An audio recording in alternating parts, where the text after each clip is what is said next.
Wagwan people, another beautiful Wednesday morning. Tunapatana hapa holding fort for this man Willis Raburu. Call me Shatter Boy. Now Wednesday kama kawa tunapanga mambo ya kuongelea health and lifestyle, and today we want to talk about mental health because kuna vitu mingi sana zinafanyika huku nje. Watu wako na panic, wako na anxiety, depression and all the things. So what I decided to do ni nini? Tukuje tuongelee mental health. Tuone kama conversation leo itakujenga in a way or the other, si ndio? Na pia kama uko na swali, make sure to be very interactive. Tuulize because niko na expert hapa atupeleka na step, si ndio? Acha aje introduce. Yes. Ni aje mzee? Poa sana. Mimi naitwa Anthony Njenga. Right. I'm a counseling psychologist, I'm a life coach and more so a mental health advocate. And nimeshukuru sana kuwa hapa mzee. Kabisa. Tuanzie tu hapo kwa umesema mental health advocate. Yes. First to explain what is mental health.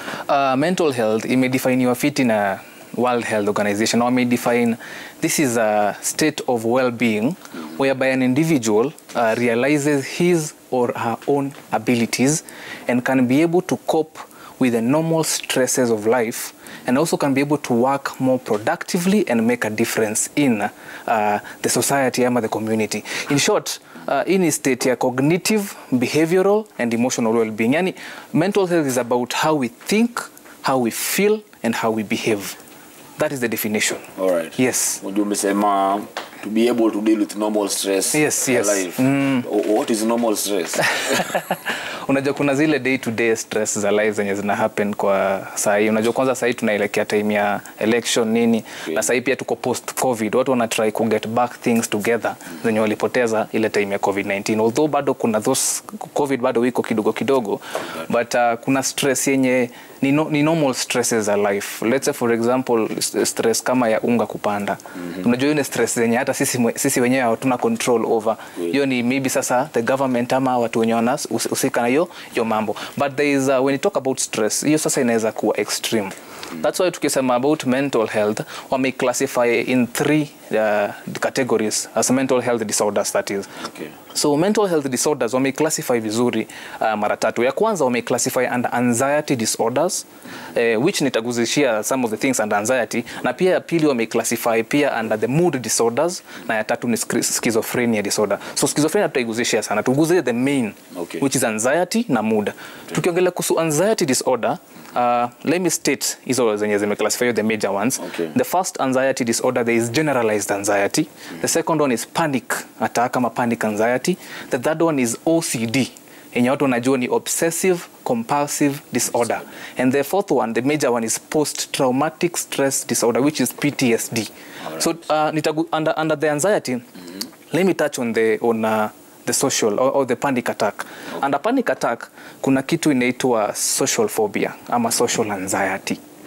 Unaona kuna watu walikuwa comfortable time ya lockdown, time mtu wako anaenda maybe kuchukua chakula nje because alikuwa na feel comfortable aki-order ikikuja kwa nyumba, because there is that thing about social anxiety. A person who has social anxiety ni mtu mwenye ana feel people have something to talk about them. Maybe ana feel kama akitoka nje watu wataona vinyana kaa vibaya ama vinyana kula vibaya, but this is just a negative emotion that these people have. But anybody who is watching and undergo social anxiety, mimi naweza sema you don't have to bother what people are talking or what people are saying about you. What matters is what are you saying about yourself? Kuna kitu mimi usema hivi, Shatter. How we think ama whatever we think affects however we behave.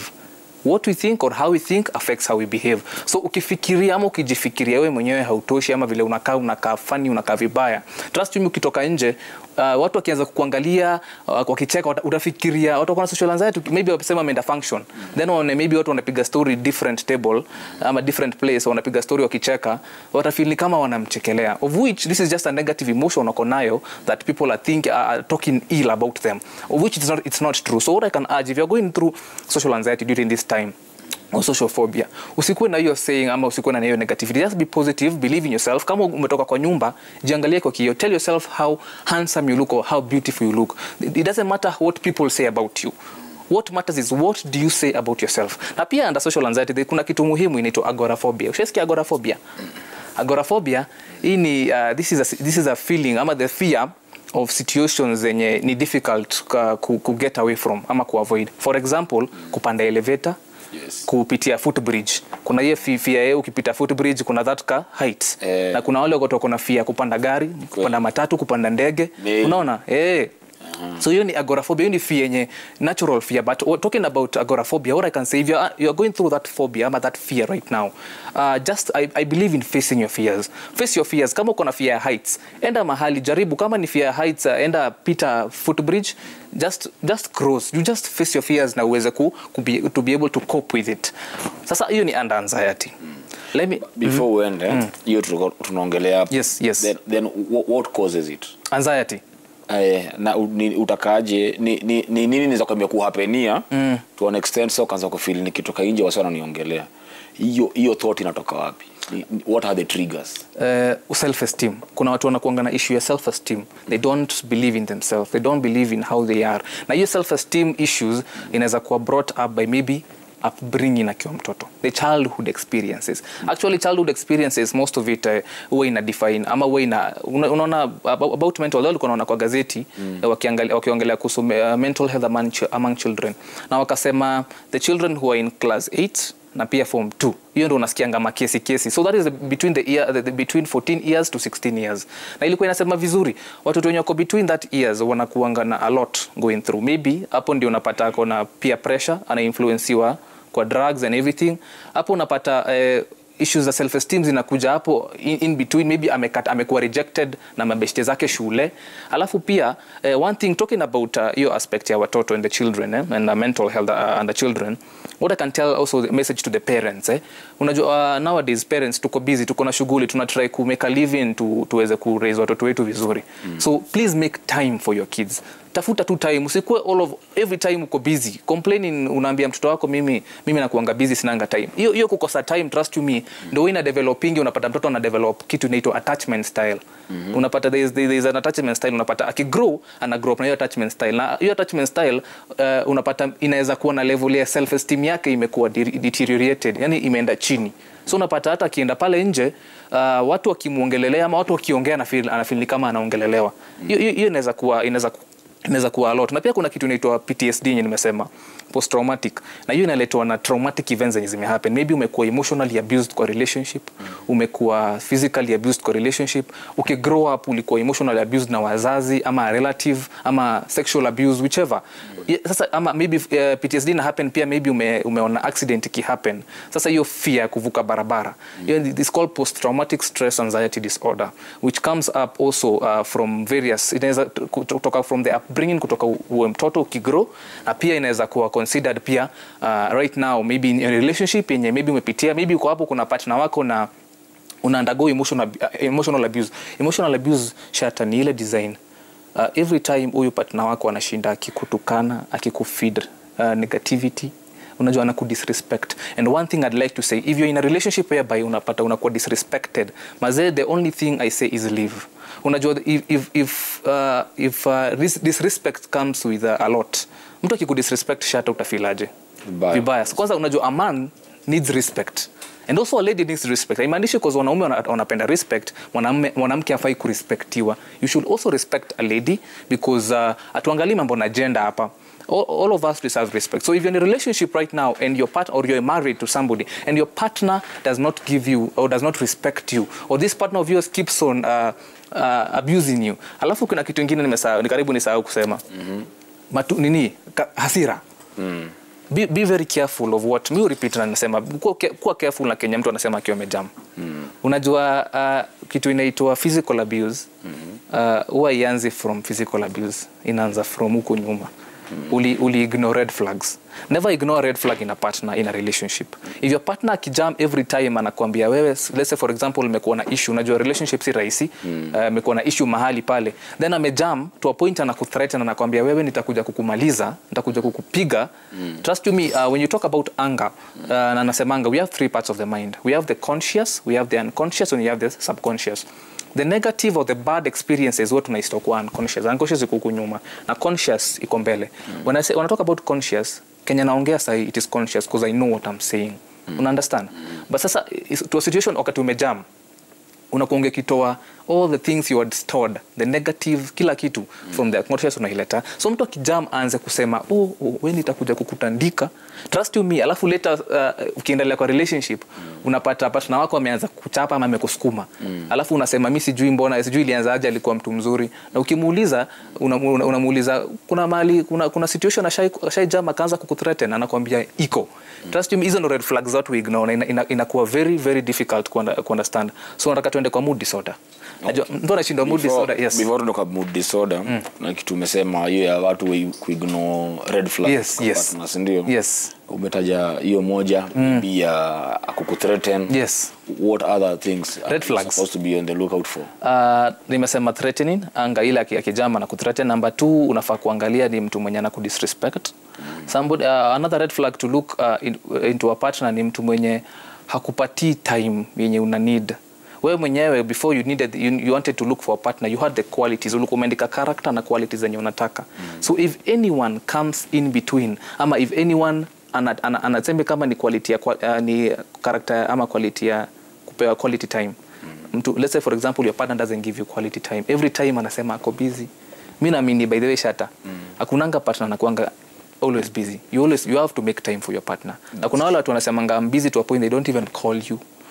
Unaweza kuwa busy but when you finish up, don't wait for me to call you. You come ushaona nimejaribu kucall, try and call back. But if you see a person consecutively, frequently anaendelea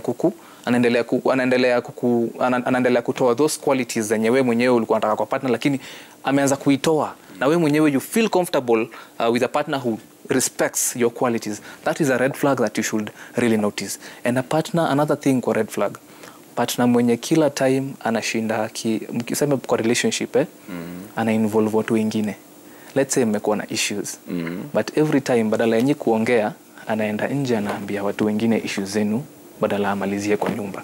That is the major red flag you can ever look for. You have to sit down with your partner, communicate. Even ndio imehappen.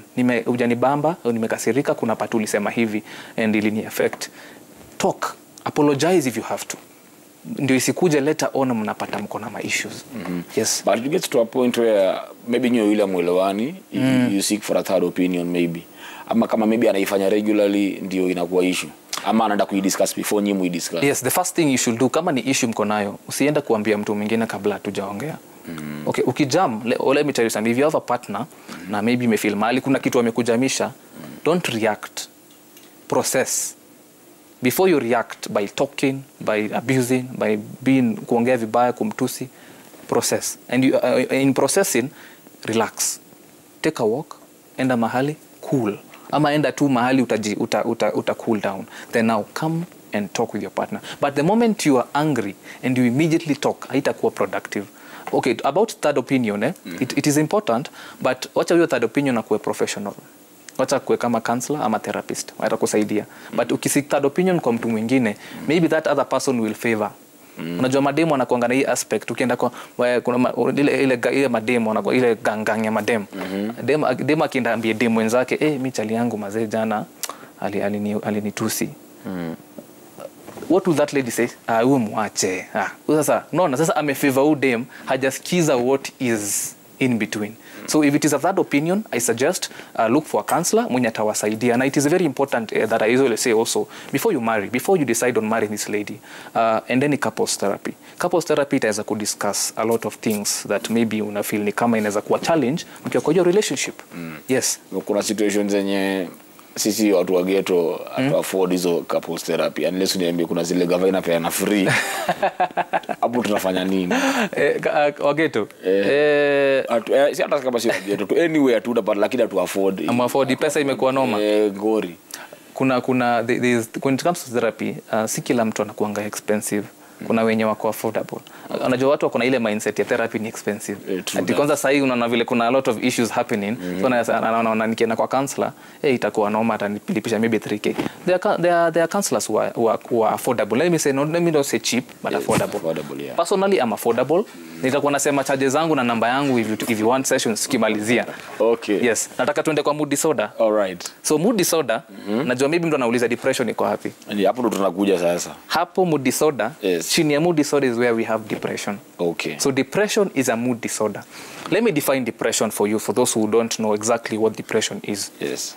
Depression is a mental disorder which falls under a mood disorder. So umeona vile nilikuwa nimekategorize mara tatu. Yes. So it's a mental disorder that falls under mood disorder, and is also a serious medical illness that negatively affects how you feel, how you think, and how you act. So kumaanisha mtu ako depressed ni mtu mwenye anajitenga. Okay. Na kuna signs za kuangalia shata za depression ama za any mental health disorder. Some of the early signs to look for, the common one is withdrawal from friends, withdrawal from family, withdrawal from colleagues. Nikisema withdrawal namaanisha unajitenga. Kama ni family gatherings unajitenga. Kama ni mabeste wana associate na kitu unajitenga. Kama ni colleague kuna kitu na happen job unajitenga. When you see yourself or when you see somebody in that field anajitenga, then question. Another thing ni watu take for advantage ni mtu mwenye amenona sana na mtu amekonda sana. Watu wanafikiria nimekata weight, amekonda sana na kwa amenona, reduce, sema ana keep fit, huyo ako sawa na try ku keep fit. But trust me, those can be the early signs of depression. Eating too much or too little. Unapata mtu anadishi sana jo. Kina pale kwa nini anachapa chapo dondo mazee anaipiga chapo tano mazee na unaona msee chapo tano aje huwa anakula sana. There's an underline try kuficha. We talk about masking. That person is trying to mask something that hataki kuonesha. People who undergo depression don't easily show that aoneshangi to people that I'm undergoing this thing. Unaona, so eating too much or too little can be an early sign of depression. Another thing is kujitenga kwa activities zenye ulikuwa una enjoy. Kama ulikuwa fan wa swimo, kama ulikuwa fan wa kitu fulani ulikuwa una enjoy, kuenda mahali, kuengage na mabeste, event, kuinteract, then all of a sudden umejitenga. Mazee unafeel wewe mwenyewe umejitenga, na pia wewe mabeste zako unafeel mazee amejitenga tenga kwa hii function. Kwa nini? Hata ile function moja maybe ni beste mwenyewe unajua mnakuwa mkienda ma function na reggae nini mashow nini, alafu umempigia na kwambia jo sitaweza. Au maybe useme ni sawa ku explain ku reason, they'll give you just a fake reason ama a funny reason just to mask it, ndio usione kwamba maybe niko busy, niko na shughuli, acha tutafika hiyo function nyingine. Hiyo inaweza kuwa question mark unafaa uweke, cause inaweza kuwa ina matter a lot. Na kuna question niliulizwa before nikuje kwa set. Nilirequestiwa niongelele OCD. Nitarudi kwa depression. OCD, obsessive compulsive disorder. Let me state it clearly. People don't know exactly a person with OCD, because napata na watu wanasema mimi niko na OCD, mimi niko na OCD. Maybe ana feel ni kama ako too perfect ama yeye ni perfectionist sana, ana feel niko na OCD, obsessive compulsive disorder. OCD to an extreme. Huyu mtu ako obsessed na vitu zikiwa neat. Unaona kitu kidogo hivi tamuirritate. Let's say for example hii meza au ni vile inakaa. Mazee anajua yeye kivyake, in the back of his mind anajua vile inafaa kukaa. Akiona fulani kuna maybe akiangalia picha mali aone hapana hiki kitu si safi. A person with OCD is obsessed excessively na vitu safi. Unaona ushaona wale watu sisemi wako na OCD, but to the extreme you need to question. Wale watu wenyewe mkidishi sahani moja then maybe hakuna vijiko. Unaona? Ni beste. Ama ni sema ni partner wako. Mnadishi na kijiko na yeye anadishi na kijiko yake, hakuna vijiko huko na food ngoja kijiko. Then anaenda kuosha. Na ni partner wako. Unaona? Huyu ni msee mwenye mnaelewana, anaenda kuosha. Unasema maybe anaosha, lakini mbona uosha? Na pia kuna wenye wanaoshanga vijiko, maybe mzazi wake alikuwa anakulia na hiyo kijiko na hakuna vijiko enough. Kama maybe umkamkwa hao unapata kiti inakaa hivi, adjust inakaa hivi. Kivyake ana feel inafaa kukaa hivyo. Ama hata maybe vile umeweka simu yako hivi. Na maybe anataka kuadjust ika hivi. Kuadjust na pia anataka kuwe safi. Hataki any dent. Hao ni watu wenye wanaoshanga mikono kila mahali, kila time. Okay, washing hands, sasa tuko COVID, time ya COVID. Ni muhimu, but kuna ile excessive washing of hands. Hata ufunge kiatu unaosha mikono. Hata uoshe uso unaosha mikono. Anything you just wash your hands. Nimetoka kwa OCD. Let me go back before tukiapo kwa OCD, turudi kwa depression. Tuangalie hiyo depression. Yes. Ni nini na ikosigi na ina treatiwa aje? OCD. OCD na treat yangu na medications. Na pia unaweza enda psychotherapy. Hiyo ni therapy that is. Okay. Unajua kuna watu hawaelewi OCD, but if you are enrolled to therapy, you'll be able to utaweza kuelezewa vizuri, na in that session counselor ama therapist ataweza kuassess if you have to the extreme, because you just don't say you have OCD paka ikuwe tested na ikuwe uangalie way in between umse uko na OCD kweli. Sasa therapy will actually, because always just tell uko na OCD just that way, because if you're that out there ama you're watching and you're like me I think I do things venye unasema, you cannot just say you have OCD just because you think you have OCD. You have to, it has to be tested. You have to be assessed by a counselor. Ndio enyewe aseme uko na OCD na sasa akurefer, because OCD vile nimesema it's a mental disorder which falls under anxiety disorder. Okay. Unaona, so ni mental disorder. So hebu imagine wewe unashinda ukisema uko na OCD ni kama ukisema uko na mental disorder. Na unajua mental disorder if it's the extreme, sasa kama counselor ama therapist atakurefer kwa psychiatrist. Psychiatrist sasa ndio ataweza kukupea ma antidepressants, ma SSRIs, ma dawa ndio uweze ku manage your OCD. So to the extreme, OCD is very dangerous. Don't just be using OCDs just ni kitu kama ya kawaida. Yani kama swag. Sasa depression shata. Depression, watu wengi wanapitia depression sahi. That's true. People are depressed. Mazee uliona jana mafuta imepanda na bwana. Unashangaa Unafeel itakuwaje sasa? Sasa unaanza kujiuliza fare itapanda. Fare itapanda itakuwaje sasa? Na nimejipangia hivi kwa month, hii ndio fare anatumiaga. So of course lazima watakuwa depressed. Yeah, depression, unaona kuna statistic ya majuu. Let me say the statistic. United States there's a in 2017 wali estimate 11.2 million people, that is close to 4.5% of adults walipata nini, they were undergoing extreme severe psychological conditions. Hiyo iko body ilifanya hiyo research ilikuwa National Institute of Mental Health. Na pia United States wanasemaje kwa hii body inaitwa National Alliance of Mental Illness, wali estimate wakasema 1 in 5 adults wana undergo mental health conditions ama mental health problems. So hii ni majuu. Of course, okay, majuu USA watu wanajua in a way they able to, kuna venye unajua that's a third world country, huko ni western culture, huko kila kitu wanafanya, but now we're in Africa and specifically Kenya. Unajua kuna vitu zingine, na pia niliona bunge ili approve, ili pass the bill ya mental health. I felt so happy because people are really undergoing mental health issues, that is mental health problems. People are really undergoing a lot. Depression imekuwa too much kwa relationship, kuna pressure social media. Okay, ndio sasa tuongele in relationships, apart from maybe tushaongelea abuse, which is maybe you umesema mental abuse. Yes. Psychological, emotional, emotional abuse. What other things in a relationship do you think zinaweza kuwa zinapatia mse depression na bado anakaa kwa hiyo relationship? Kuna kitu inaitwa trauma bonding. I don't know, maybe people are, let me explain. Trauma bonding in short, unaona toxic partner. Let's say you're in a relationship and your partner is toxic. Na kabisa unajua ni toxic. Basi unajua unampenda. Unampea chances. Ni toxic. So trauma bonding is a situation whereby your partner is toxic na wewe mwenyewe you're not toxic. You're very innocent. So ameku-intoxicate na hiyo toxicity yake, anakutransferia. So wewe unaanza kuzoea. So hata hiyo toxicity ya huyo partner wako hauioni, unaona ni kama kitu poa.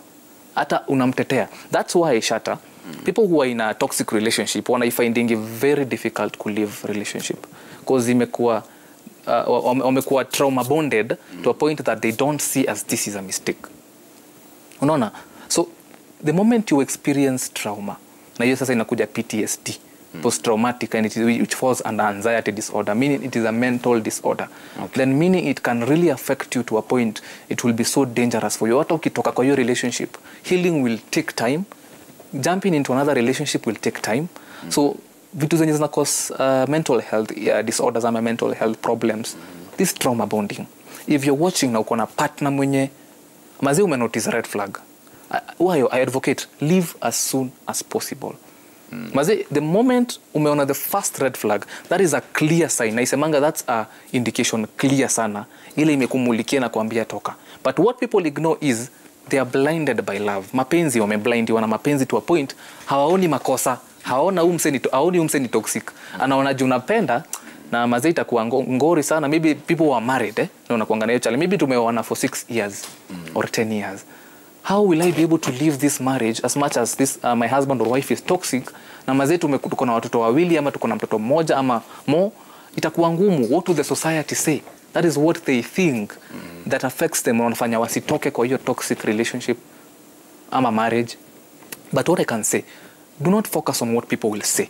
If you're in a toxic relationship, if you are traumatized in that relationship, never focus about what people will say.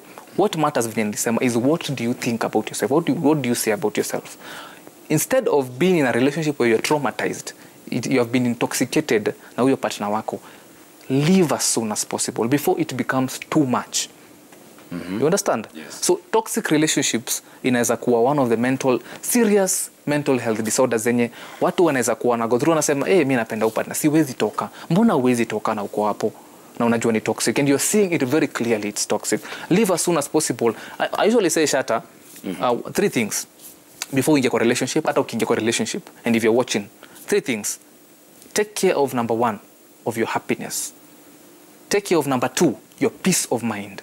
Take care of number 3, your mental stability. If you are dating, or if you're married, or if you're in a relationship, or maybe you're courting and your partner does not give you happiness, peace of mind and mental stability, then it is high time you move past that relationship. I know kuna interventions za kuongea, maybe mnaenda kwa counselor anawaongelesha and all that, but as much as that is maybe mnaenda kwa counselor, maybe unataka your marriage to work, but there are situations that itakuwa noma, utakuwa depressed tu hapo, utaka kwa relationship ikuwe serious to a point hata utaanza kutumia madawa. Yes. So hapo tu kwa relationship yes. Kuna watu uishia wakirudi. Achana mnarudiana. Achana mnarudiana. Yes. Mpaka inakasa ni routine. Yes. Una get? Ni nini hiyo inashindanga ikirudisha mtu back?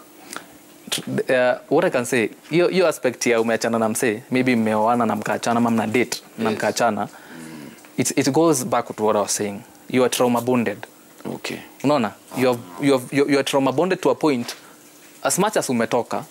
Na pia, you're number 1, you're trauma bonded. Number 2, you are blinded by love. And number 3, you are intoxicated to a point that as much as utaangalia taking care of your happiness, peace of mind, and mental stability, something in the back of your mind itakuambia ukitoka, what will people say? What will the society say? What will my family say? Maybe kama mmeoana, wazazi washalipa dawari. Itakuwaje sasa? Yes, itakuwa sasa stress ingine. Sasa wanaona badala ya kuavoid this pressure yote, wacha nirudi ni avoid this pressure zote. Unaona, na which is not recommended. Let me tell you something. Ukiachana na mse na there's a valid reason for you leaving. Maybe this person abuses you, maybe this person traumatized you in a state that maybe ameku abuse physically, emotionally or sexually, and umetoka na urudi. Mazio ni kama kurudi kwa shida. Ni kama kuna hiko tunasemanga jumping out of fire, sijui nini kwa moto. From the frying pan to the fire. To the fire. Yeah. Bas. Sasa ni kama unajirudisha kwa moto. Kwa sasa, yes, people change. But I advocate and I believe for change. Kuna pia talking of a relationship, kuna cheating. Kuna watu wanasemanga once a cheater, always a cheat. Alafu wanawake wanaita wanaume. Unajua wanaita? Yeah, man. Ladies, actually nimeona imekuwa ikitrend of late, nimeona kwa these blogs ina trend people condemning ama criticizing cheating. But let me tell you something. I am one person who believes in a person who has cheated and you can change. Yes. Let me tell you something. Let me explain why. Najua itakuwa controversial because watu wengi wanasemanga cheating. Somebody can change. I will explain and pia nitarudi kwa hiyo aspect ya changing. Okay. Cheating is a behavior like any other behavior. And in psychology, there is a theory we use called behavioral theory. And in behavioral theory, it states a behavior can be learned, it can be unlearned, and it can be relearned. Meaning, your behavior cheating, you may learn. You can relearn it. Now, if you're not careful, you can relearn it. And I'm one person who believes in second chances. Umebedate mse, amekucheat. Mpe chance ya moja ya mwisho to see if ana change. And one thing, partner wako akikucheat, partner wako kucheat, hawezi ambia partner wako aache kucheat. Ati uambie babe, mazee mimi nataka uache kucheat. Mazee mimi I'm done with all this trauma, mazee unanicheza. Kwani what don't I have? Na unapata huyu dem ana experience self-esteem, akona self-esteem juu ya hiyo aspect. When your partner cheats on you, mazee, it is not easy, but try understanding them, try reasoning, because inaweza kuwa amekucheat na wewe ndio reason. But what people ignore is, mimi huyu partner wangu amenicheat, acha nimwache. But inaweza kuwa wewe ndio reason. What do you mean? Kwa tu selfish. That's selfish. They just unajua Shatta kuna reasons za cheating. That is justifying a crime. No. Cheating is a crime. Cheating is very bad. Let me tell you. Let me correct this. If you're watching and you think I'm Missy praise cheating. Okay. I'm not a cheater. I'm not praising. Let me set things straight. Okay. I'm not praising cheating. I'm not a cheater. I don't cheat. I don't appreciate people who cheat. Yes. I am not a fan of cheating. Okay. But what I'm saying is, instead of leaving a relationship because your partner has cheated, try finding out why your partner has cheated. Number one, maybe kuna watu wanachitingi because wanatry ku boost ego yao. Shasikia kitu kayo. Unapata ana jali ama dem, because nowadays ratio ni same. Yes. Nowadays watu wanasema actually nowadays statistics inasema ladies cheat more than men. But me, what I say is men and ladies cheat. Okay. Hakuna mwenye ana cheat kuliko mwingine, wote wana cheat the same angle. Okay. So what I was saying is, if your partner has cheated on you, find out the reason.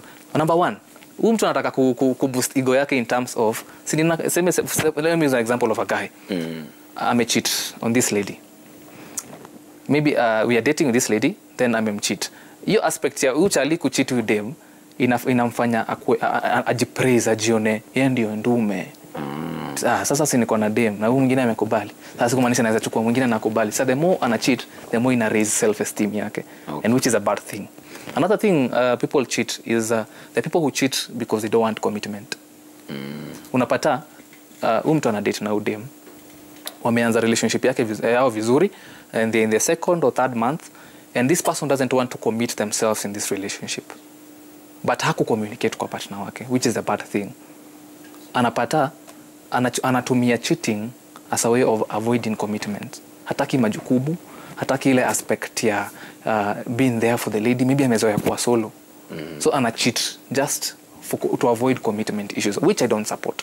If wewe reason yako ya kucheat ni commitment issues, maze mi usema na repeat, na if you in this what I could say then sahi na nitasema, let me say it clearly. Yes. Partner wako akikucheat, partner wako akikucheat, as much as it will be controversial, listen to them, sit down with them, and do not waste somebody's life. Usiwaste life ya kijana, usiwaste life ya chali ama ya dem. Kama unajua humpendi, wachana naye. Actually, if you know you don't love this person, hata usimu approach. Don't approach them. If you know sooner or later you're going to cheat on them because of your own selfish, valid reasons that you think are best for you, which is not right, then don't even approach this lady, because you will be wasting her life. Mbona upoteze life ya ude? Mbona upoteze life ya uchali just because you've cheated on them? Hebu nikuulize, kuna mtu unaweza pata kwa relationship na partner wake anafilia anampatia kila kitu. Sema I love her, na provide kila kitu, but huyu partner ende a cheat still. Ndio, yeye ndio unafeel umempea kila kitu. In such a situation, nini inaweza kuwa inafanya kama huyu a cheat? Achana umeprovide kila kitu, hakuna kitu anakosa. Ama dem anakupenda, anakufanyia kila kitu poa tu nini, lakini still you're cheating on them. What could be the reason? The reason could be maybe you're trying to feed your ego. Kama ni mwanaume, most men cheat because they're trying to feed their ego. Because they're trying to feel superior. Wana feel ndio mandume, wana feel ndio kuguruma. Could that be a parenting issue? Yes. Alafu pia another thing, talking of cheating, unajua one thing people don't address is there is monogamy and polygamy. Maybe somebody who has cheated and advocate for polygamy. Maybe ameletwa into the culture mind, ama culture yake inamwambia, maybe unajua the cultures who believe in polygamy paka sahi. Unapata maybe culture yake imemuingia that mazee lazima nikuwe na mademu wawili ama watatu. But shida ni you have not communicated. Unaona, parenting, by the way, let me tell you something, Shata. Most marriages, most relationships end because of cheating. But the issue is the cheating is not addressed. What I advocate is look for that party, a counselor, a therapist. Kama una feel ni too much, ndio muende mdiscuss your issue. Na vile nilianza, nakumbuka nikianza nikisema to avoid all this issue. Before you find yourself in this issue, umewa mse, mama umewana na mse, na later on amekuja kukucheat, couples therapy. Mta discuss vitu mingi sana. Mtaweza kudiscuss a lot. Hapo ndo mambo na sex iko, kila kitu iko hapo kwa couples therapy. But people ignore that. But sasa shida ni mindset ya pesa. But what I can advocate is just listen to your person. Don't just leave a relationship just because you feel you want to leave. Let it be a valid reason for you to leave. If it is cheating, I don't advocate for cheating. But I believe, listen to your partner. Come into close agreement, ama muskizane, ama muelewane, mbona umenicheat. If you hear the reason is not valid, then you don't have to stay in that relationship. But if the reason is valid also, just one chance. If they don't change, and you don't have to tell them to change, you cannot tell your partner to change. You can never tell your partner to change. It is them to decide if they will change or not. True. Wakitaka kuchange, wata change. You can never tell your partner, change, una cheat, change. No. Change comes from you. You cannot be changed if you cannot change yourself. You understand? Yes. Sasa, okay, tumeongelea relationship, but kuna watu tu wako kwa relationships, lakini bado wana feel tu wako na pressure ya life. Yes. Iko pressure mingi sana. Feel I need a break from all this. Yes. Unaget? Yes. Mtu kama huyo unaweza muadvise aje, ama unaweza msaidia aje, ni nini inaweza kuwa na cause? Pia unaweza kubajieka expectations ziko so high zenye una feel kama uja achieve, maybe you're being a failure. Yes. Alafu inakuletea stress. Afu niambie difference ya stress na depression. Okay, let me start with the first thing umeniuliza, and I will start by saying the day before yesterday kuna mtu aliniuliza swali kwa Instagram pale kwa kuna question niliuliza. That person asked me, how can you overcome mental fatigue? Mental fatigue in short is you're exhausted mentally. Umechoka. Ushasikia mtu akisema nimechoka, usinichoshe akili. Umechoka. And one of the ways you can be able to overcome, or I can help you overcome mental fatigue to a point where isikuwa excess. Na mental fatigue it is brought by prolonged stress. Stress yenye umekuwa ukieka pending inakuwa prolonged stress. Na hiyo mental fatigue inaweza kuwa maybe imeletwa na demanding job. Maybe your job yako iko demanding. Maybe kuna hii challenging life event that maybe may happen. So one of the ways, na nirudi hapo kwa stress na depression, or you can some of the ways you can overcome mental fatigue or mental exhaustion is by taking a break. I believe in taking a break, Shatta. What do I mean by taking a break? Take a break and rest, relax. Jilete pamoja. Maybe if you're working from Monday to Friday, or maybe if you're working from Monday to Saturday, take time off and relax. Relaxing in terms of don't think about anything. Just go enjoy yourself. Kama ni swimu utaenda, kama ni mahali utaenda mbonge na maboys, ama mwende. Just find time and relax. Kama utaenda vacation, maybe take a vacation for 2 days or 3 days mahali, ujibambe, urelax. It will be able to help. Number 2, I believe in sleep. 7 to 8 hours sleep. Najua kuna motivations mingi zinakam na if you want to be successful lazima ulale 5 hours. Ati uweze lala, if you want to be successful uweze lala 7 hours. But one thing I usually say, to avoid mental fatigue, you're required to sleep 7 to 8 hours. Good 7 to 8 hours. If you're a person you sleep less than that, trust you me, utachoka haraka. Utachoka akili sana, because your brain first of all haija relax. You know our brain needs to rest. Unajua one thing na pia usema our brain is very powerful. It is the most powerful creature that God aliumba. Because brain yetu ndio ina control kila kitu. Mi usema heart yetu ni engine, brain yetu ni steering, brake na ile ya accelerator. Yes. So brain yetu ndio ina control. So you need rest. 7 to 8 hours sleep. And number 3 I usually advocate for is journaling. Journaling ni kama diary, but sasa ni journal. It's like a diary. Okay. So kwa mental fatigue, to overcome it is write what we call gratitude journal.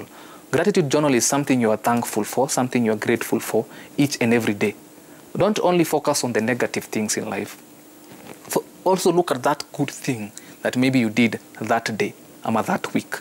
Write it down. It will help. Another thing I believe in is meditation.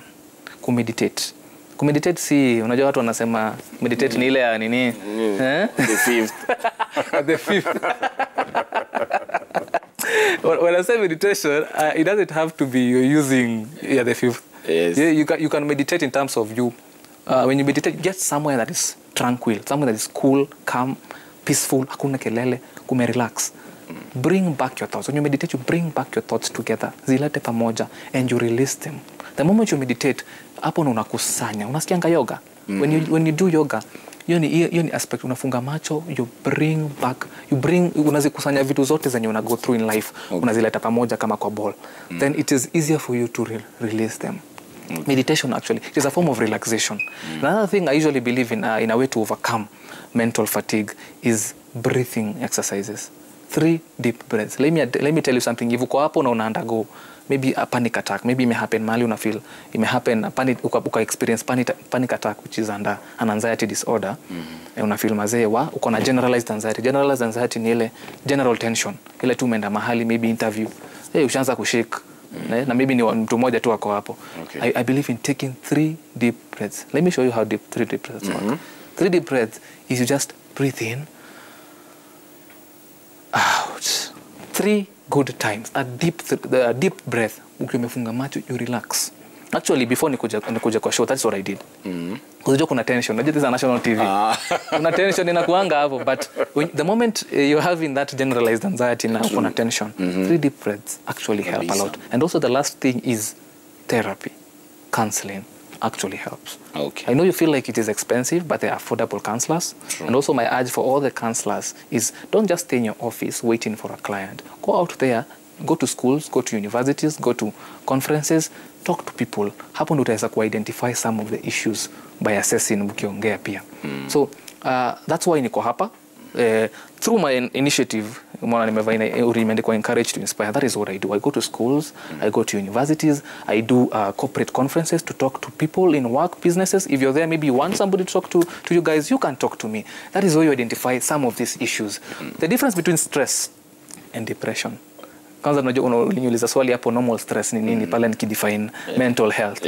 Stress ni whatever that makes you think too much about kitu in the simplest term possible.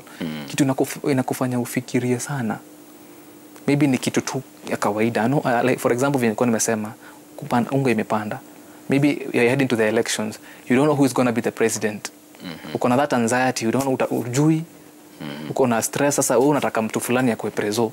But kuna watu wenye wana deal with that. The IEBC knows. Ama the people will vote. But kuna ile body yenye iko in charge of that. So that stress is the moment you think too much about something. Na ikikuwa prolonged now is where now you experience mental fatigue. Ama you are exhausted mentally. Depression venye nilisema, it is a mental disorder. So meaning stress, by the stress, if it becomes too much, it becomes a mental disorder. Because prolonged stress ni mental fatigue. The moment you become mental fatigued, inaweza increase ukwe depressed. Unajua depression huwa ina lead to suicide. Suicide cases na kujanga na depression. After depression is when now you think of now committing suicide or harming yourself. So depression ni vile nilisema, it's a mental disorder that falls under a mood disorder. Unaelewa? And it is also it is a serious medical illness. Yeah? Ni kitu extreme sana, to a point that you're not able to think clearly, you're not able to concentrate, you are withdrawing yourself from activities, you feel hopeless, hauna hope ya life. And talking about life challenges, mazee kuna pressure, na nilisema kuna pressure ya social media. Right now we are in the digital era. Tuko 21st century, na hii era ni era ya social media. Na sasa kuna different applications. There is TikTok, there is Instagram, there is Facebook, ziko zote. Kuna mwenye ndasema kuna Tinder, but Tinder anyway. Sasa kuna ziko mingi sana. So una feel kuna pressure. Maybe you're looking up, maybe you're watching a role model wako ni Shatta. It's not bad. Shatta kwa role model wako. Maybe you're looking at mimi ni mentor wako, mimi role model. It's not bad, it is okay. But one thing in how to identify a role model or a mentor, this is somebody who is in line with what you really want to achieve. Usiweke role model wako, I won't use names to avoid nini. But maybe unaeka role model wako ni mtu mwenye hata lingani na what your purpose is in life ama what you're looking up to in future. Ukiangalia Shatta ako TV, Shatta ako radio, Shatta ako pale kwa events anapiga nini. If Shatta role model wako, by the way Shatta ni msee mfiti, unafaa kama una watch Shatta anafaa kwa role model wako every single time. Unaona vile anapiga luku hapa, luku moja hatari sana. But anyway, talking of that, don't look at role models to a point that unakuwa ni kama uko obsessed na venye unakaa. Unajua kuna watu wanapenda certain celebrities, anaanza kukua kama celebrity the same. Mtu anawaka na receive salary ya 10k. Sasa anataka kukaa kama Shatta. Shatta amedunga nguo fiti, na maybe nikiangalia Shatta na estimate amedunga 100k. Disclaimer. Sijui kama ni 100k. Disclaimer tu. So sema akona ile pressure na 10k na anataka kuvaa kama wewe. So wako hapo ana try to get everything that you have. And one thing I say, you cannot compare somebody else's chapter 20 with your chapter 1. Life is a process, life is a journey. before you get to chapter 20 lazima upitie chapter 1, peruse, lazima usome upitie hizo pages. Na unajua pia kitumia usema God hawezi ku make successful. Let me be religious here. Maybe una feel kama religion haifai, but let me be religious. Unajua we are all created under one creator. True. Na ni God. No matter the religion you're in, denomination uko in, creator ni mo. I matter either way ni Muislamu, whichever religion, Christian, whichever. We only have one creator. The creator you believe in, even if it is Allah or if it is God or whichever zenye uko. And it is only God or our creator that will make you be wherever you are right now. You cannot be successful without passing through stages. Life iko na stage, by the way. Ushaona mtu anatoka from poverty to wealth mara moja. Kwa life hakunanga. Kuna steps. Hata wewe shata nikikuuliza 5 years. No, 7 years back. Ulikuwa hivi? Hapana. Miaka 7 ama miaka 5. Hata si 7 ni mingi. 5 years. No. Ulikuwa hivi? Hata mimi sikuwa hivi. Life is a step. Life is a process. We all elevate. Unajua kama venye kuna kuanga na first floor, second floor. Unapanda pole. Hauwezi toka first floor mpaka 10th floor. Kwani wewe si Superman? You have to pass. Lazima upitie first floor, second floor mpaka ufike. Life ni elevation. Life ni kama escalator. Unaenda ukipanda. Unaona? And don't get too comfortable with success. Na pia as much as umekuwa successful, I also want to tell those who are successful, maybe una feel umefika. By the way kuna mtu amefika. Ama umefika shata? Bado. Hata mtu mwenye kuko juu hujafika. That's why inasemekananga you can go beyond the sky. The sky is not the limit. True. The sky is not the limit. You can go beyond the sky. And beyond the sky hapo ndo kuna space. Unaenda pale na kina moon, Pluto, ukienda kufika huko mwisho. Ma Neptune hizo ma planets. Uende ufike I don't know, uende sun, uende Jupiter. Unaona sasa there's a lot beyond. So you can go beyond. So don't try live somebody's life. Don't try compare yourself with somebody. What you can do is look unto them as a role model and try your level best. Try your level best. Work hard and work smart to try and also pia uko in that line of life. Na usikuwe na mbio. Life ni process. Life ni hakuna mbio. Social media siku pressure. Kweli. But I believe in taking a break for social media. Kama una watch na una feel maze your mental health, your depression has been brought by what you see on social media. You can take a break. Kuna watu maybe for example, I'll use a good example is those who are married and they divorced due to various reasons. Then ameingia social media ama Instagram ama TikTok akaona couples. Unajua siku hizi unaonanga videos mingi sana. Ukifungua tu hivi, unajua siku hizi social media imenotice whatever you click on zinaleta mingi sana. Ukiclick kitu moja inaleta about them mingi sana. Yani uko targeted. So umetoka kwa that marriage ama relationship, then umeanza kuona relationships mingi, couple goals, nini na kupea pressure. If pressure ni too much, you can give your break. You can take a break from social media. Useme you're gonna, but watu wanaonanga ni kama mtu akiteka break ni kama anaanza go depression. Maybe they have their own personal reasons. Na pia talking of depression, I believe in checking up maze. To check up and to create a safe space. Okay. Na pia let's be mindful of our friends, because you might be wondering what I'm saying about checking up. Maybe you are wondering mimi sina beshte, maybe mabeshte zangu niki check up on wanaenda wanaambia mabeshte wengine wanani backbite, wanani stab kwa mgongo. It's not everybody you tell your issue, your personal issue. Si kila mtu unaambianga kila kitu. Kuna that specific person who is a friend. A friend is somebody who is there for you. Somebody who always checks up on you. Somebody who is always there. Si mtu mwenye anakupigia simu ama anakutext juu anataka do ama anataka umsaidie kitu fulani. If it's a friend, it should be consistent. It should be frequent. So don't tell everybody your personal issues, because you never know where you'll hear that issue from. So be careful, and also let's create a safe space. To create safe space ndio tuweze mtu aweze kukuongelesha. Na pia kutumia unapata another sign of depression or a mental disorder is a person who abuses alcohol and drugs. Let's say for example hujawahi tumia drug ama alcohol, then ushaanza kutumia, ama umenotice beshte yako ama mtu fulani unajua ameanza kutumia alcohol ama drugs na hakuwa anatumia, then that is an early sign of depression. Ama maybe wewe ulikuwa unatumia alcohol lakini not to the extreme, then imefika mahali you're abusing frequently, then that's an early sign to be careful for. And let's be careful maze, kama beshte yako kuna issues, simpeleke club, simpeleke bar, msikize, cause maze beshte yako amekuja kuambia kwanza machali to the men, uko na boys gang hapo kwa hapo umeenda kuachapia nini, maybe gang yako iko Kayombo Tole, Kayole umeenda kumchapia issue yako, then huyo besti anakuambia maze tuende tufike club fulani ya maba tuchape shots, utakuwa relax.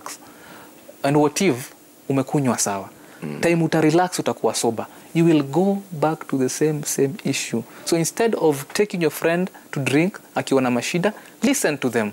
Let's offer a safe space. Unajua people shata. Maze I'm feeling emotional because maze watu wanakapitia huko nje sasa. There's a lot of issues. Tukimalizia kuna kitu ningetaka ugusie. Unajua kutoka COVID na vile hata vile economy imekaa, company mingi zime downsize sana. Watu wengi sana wame lose my job. Maybe kuna mtu ana watch bado haja recover from your close your job. Maybe ndio anataka kufanya business hapa na pale bado hajajipa. Mtu kama unaweza encourage aje? If you're watching right now and maybe COVID iliku affect ilikupata time mbaya na mazee, maybe company yako pia uko unexpect vitu ziende hivyo, maybe your company is 2 years 5 years imekaa for that long and mazee COVID imekuja and things are not doing well, maybe you're trying to recover. What I can tell you is take life a day at a time. Unajua, just take life a day at a time. Hopefully things will be better. Just be positive. Kuwa tu positive, vitu zitakuwa sawa naturally. Someday usikuwe na pressure, pole pole tu. Najua it is not easy to regain everything that you had maybe collected in those years, but take life a day at a time, a step at a time. Systematic desensitization is a technique we use in psychology. A day at a time, pole pole. Life haitaki pressure. Maybe you lose job, maze, be hopeful, keep on doing your best, keep on applying for jobs. Kama uko kampo ama umemaliza kampo in graduate and you're looking to get a job, uko hapo maybe hauna job, ushamaliza umegraduate, maze watu walikam graduation yako nini, maybe uko na degree hapo na una feel I need a job. One thing I can tell you is do any job you can get at that time. Usingoje job yenye umesomea, maybe umesomea degree in law ama umesomea degree in media studies. Usingoje job ama usingoje Citizen TV or media ikuandike. Anza na kenye unaweza fanya, utaandikwa sooner or later. It takes time. Life is a process. Don't just wait. Try your level best. If it's a company una feel maze, your company is trying to recover, pole pole tu, a day at a time. Slow growth, slow process. Unajua, slow process is still process. Hapo sawa. Yes. Shukran sana bro. Thank you so much. Maybe tuambie social media handles zako. Yeah, social media you can get me on Instagram at official Anthony Njenga. Official, then ANTHONYNJENGA. Ikiwa imeshikana, official Anthony Njenga. TikTok the same, official Anthony Njenga. Facebook it's Anthony Njenga with the H zote. Alafu pia if you're there and you're watching and you need psychological help, psychological counseling, therapy, my number is 0725 02 93 98. I repeat, 0725 02 93 98. Let's create a safe space for mental health. Let's just be kind to people out here. People are going through a lot. Your kindness will be highly appreciated. Thank you so much. Kabisa. Thank you. Oya, hope umesikiliza, umelana thing or two. Kama una feel bado uko hapo kwa depression ama bado ni stress imekukalia, talk to someone. Tafuta help ali unaweza get, si ndio? Usijifungie vitu sana. Uko peke yako. Unaenda maybe ushare upate kuna mtu mwingine anakapitia kama wewe, alafu realize actually I'm not alone in this. Au sio? Aya. Kumbuka kufollow Willis Raburu everywhere. Follow mimi Facebook Shataboy, Instagram Shata_boy, YouTube Shataboy official na Twitter Shata tikitaka. Tunapatana kesho tukipika. Mimi nikimalizia niko na one word yenye Anto amesema. Do not compare your chapter 1 to someone else chapter 20. Sawa? Peace and love.